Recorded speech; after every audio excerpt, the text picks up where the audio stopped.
Okay, here's a little video tour of the Apache camper. I'm going to do my best to try to give you a good tour. Try to catch all sides.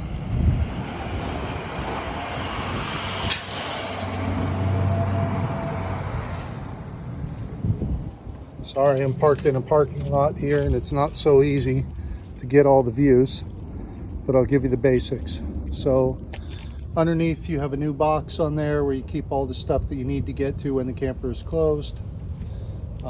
Spare tire and wheel are all brand new.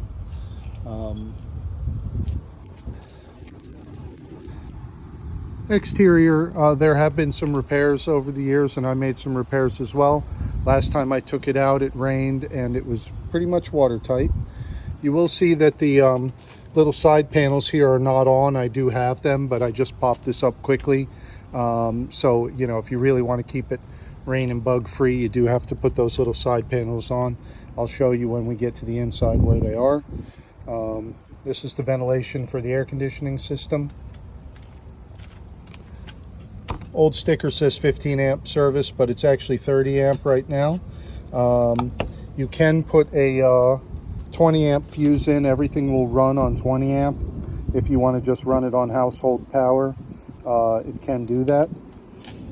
This is your city water in.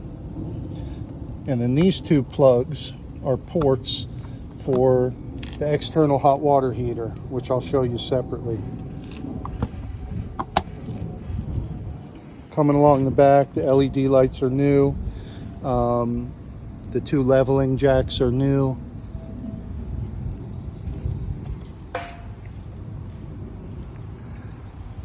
All right. Before I get to the outdoor kitchen, I'll just go inside first. So on the inside, you'll see the Dometic air conditioner with separate thermostat control. I don't have any shore power here, so I can't run it for you, but it's a year old and it runs perfectly. It gets cold, it gets hot. These are heat pump systems, so you can't use them in below freezing temperatures, but you're crazy if you want to camp in a non-insulated camper below freezing. You know, if you want to do mild, you know, spring and fall, no problem. It pumps out nice heat.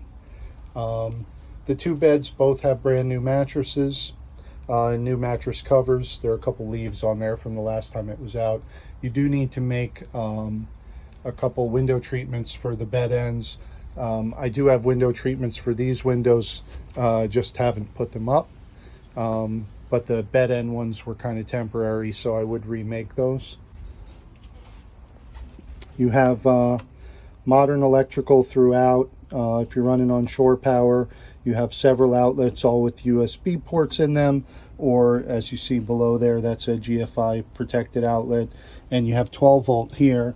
So if you run a powered cooler refrigerator, mine usually goes right there.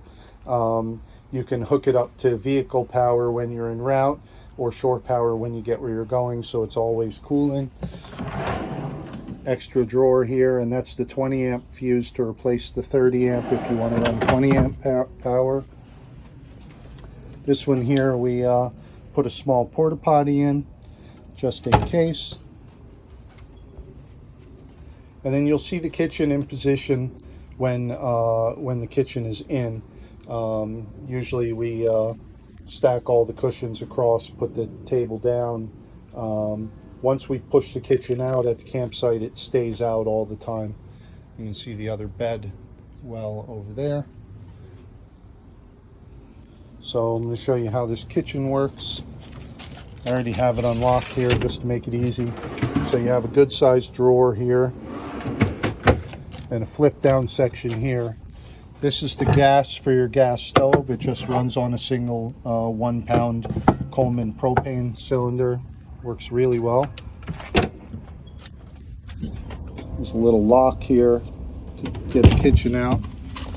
If the kitchen is not perfectly, if the trailer's not perfectly level, you will have a difficult time sliding this drawer out. It can be adjusted. You can unscrew it at the sliders and move it up if you wanted to. I always just make sure to get it perfectly level, and I never have that problem. But give me a second, I have to put the phone down so I can get it out.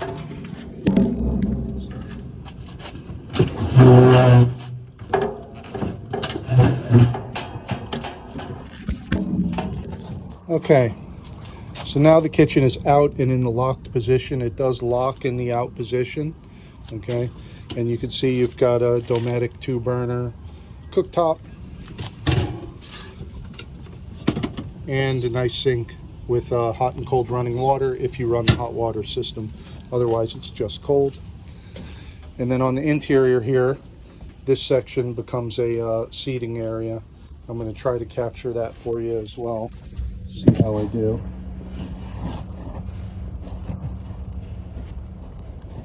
Not so easy to get the phone propped up.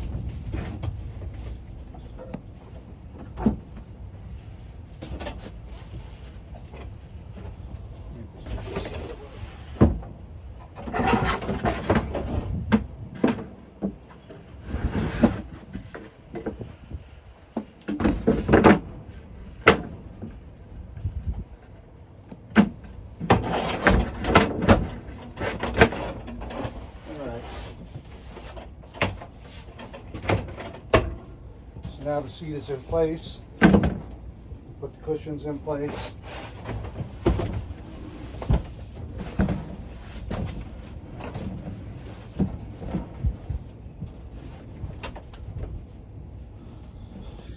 Okay, and now you have the seating area fully built out, right? So there's plenty of seating here for 2 or 3 on each side. And the table will move left and right. So if you want to create some extra room there and just use one side, you can. That's no problem to do. And then the last position is changing the seating area into a 3rd bed. And the way that works is like this.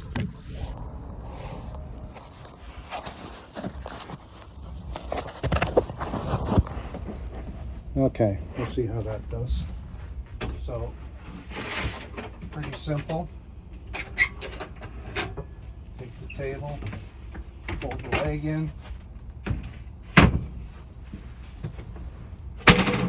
Table goes on these rails. And cushions make up the difference. And now you have another large bed there. So you can easily seat or sleep 2 adults and 4 children if you need to in this little camper. Which is pretty amazing for the size, right?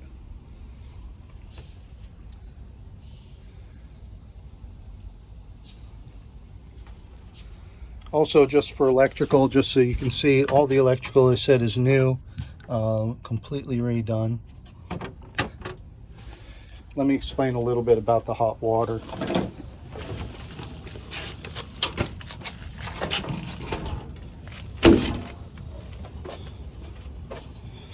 So this is a Dualco-like system that runs hot water off a 1 pound Coleman tank.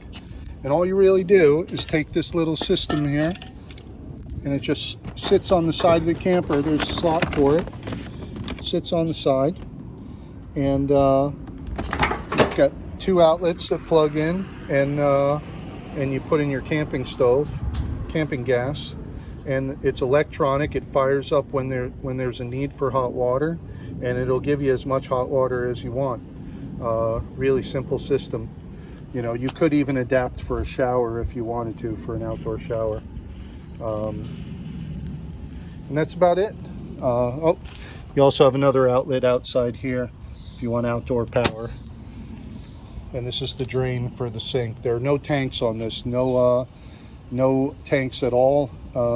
It only runs off of off of city water, which is never a problem because I'm only ever at a campsite.